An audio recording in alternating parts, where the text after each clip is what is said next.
Sa kalabasa. Wala, grabe. Hindi mo kalabasa. Yung ako, ginaihaw. Hi guys, tingnan nyo guys, ang laki ng talong dagko, Bisaya eh. Laki-laki guys, oh. Grabe. Kaya nyo to? Kaya nyo bang kainin? Naluto. Ayan guys, oh. Ang laki ng talong. Ngayon ko lang.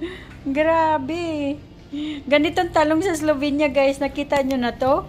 Gaano? Siguro sa sobrang, ganda ng fertilizer nila guys. Ayan. Ang laki-laki.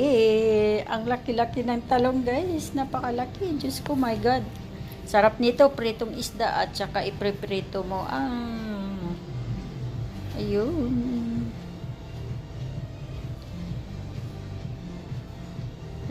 Kilawin ko kaya ito. O ilaga. Tapos lagyan lang suka at saka kamatis, sibuyas. Ayan guys. Sarap. Ang laki.